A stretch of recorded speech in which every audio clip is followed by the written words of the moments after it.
On this young model, I'm going to show you, I did her retouch and glazed her, and now we're going to low light her.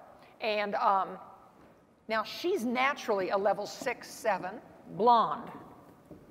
And she's been getting red color, but I wanted to make her a prettier red. So yesterday, we did her base and glazed her. And I'll share that formula with you in a little while. But what I like to do with my redheads, and I do a lot of redheads, so what I'm going to do is my zigzag technique, where we'll use long foil and we use demi-permanent cream to add dimension and depth to this hair. Now this technique is done about every third or fourth visit. There's her picture when she came in yesterday. She had a little bit of a root and her ends were faded. So here we are, we're going to comb through. And I like to start my foil wrapping in the back of the head. And I'm going to use my long foil, which is available. This is Beth Minardi foil. You can see that the base was done with 1.5 ounces of my level 6 neutral copper blonde and 1/2 ounce of 8 RG, 8 red golden and 20 volume developer. And I glazed her. It's not on the board, but we used our 8C in my demi liquid to give her a beautiful shine and color. Guys, I'm going to slice this straight off the root. And low lights go in really fast. They really do. And I'm going to work. Not every low light needs to go to the ends, and I'm going to leave just the tips out. And not every highlight needs to go to the root. And I'm just going to fold that up. Now, instead of taking the next section, as we learned in beauty school, parallel to that foil, I'm going to put the next one in crooked. I'm going to make the lower side of the foil lower, the left side, and the right side higher. And some of the low lights can go roots all the way to the ends. You'll notice if I'm not folding the foil and I'm not struggling to wind hair into short foil, I get very good, and you'll see what I'm doing here. Most people do not saturate this portion of the hair shaft enough. They get a really good application close to the root, but when they, highlightings or low lightings, they don't saturate through the ends, and that's important. I'm not opening the fold. I'm going to lay that foil right on top. And look what I'm going to do. I'm not going to leave any hair in between this next one. This is called foil to foil, as most of you know.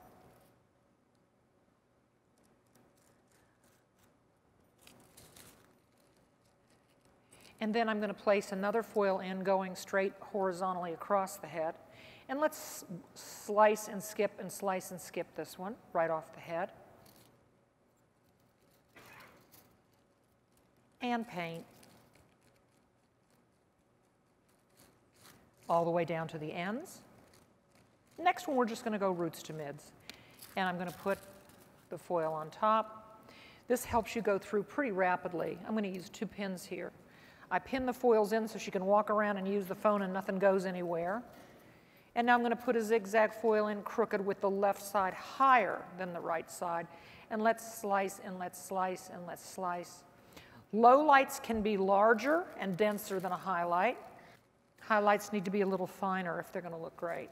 When you're working on fine hair, it's better for you to do fine pieces.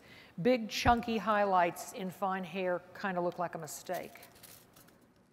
And let's go straight across again.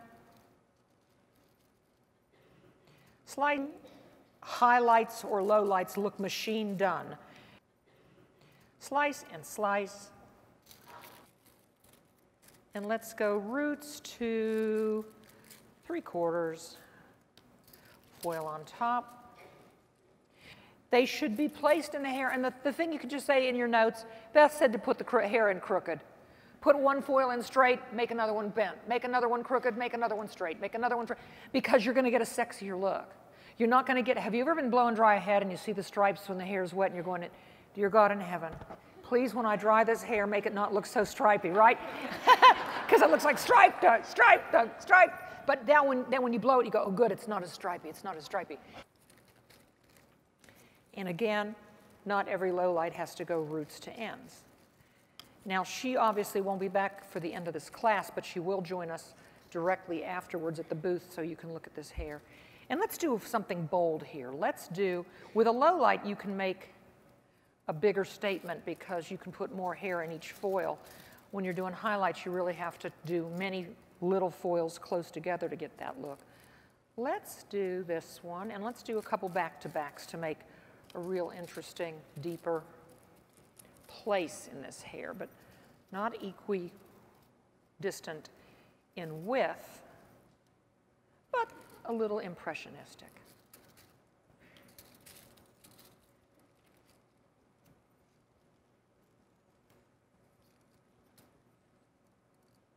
Again, this is my demi-permanent cream color.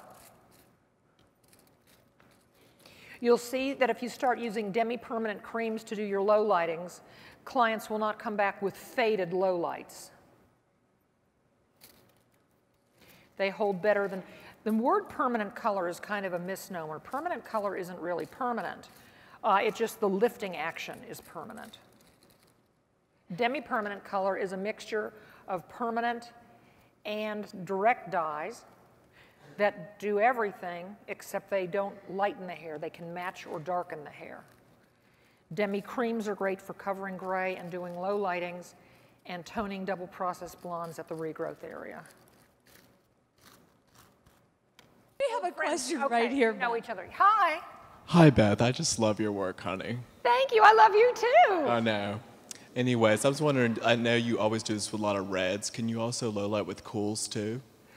When you are using cooler tones in the hair, can you add low light? Absolutely. Rather than, this is a great question. A lady comes back and her hair is brassy in the hair shaft. Rather than just glaze her with something cool, why not leave some of that brassy as the highlight and low light very, very obviously. Thanks, guys, if you want to start working on that so I can talk. I can't chew gum and walk either at the same time. But if you use the low lighting formula in the ice or a balanced with an ice, you'll notice that you're getting a really rich, beautiful brown on brown or blonde on blonde. Thank you. Thank you.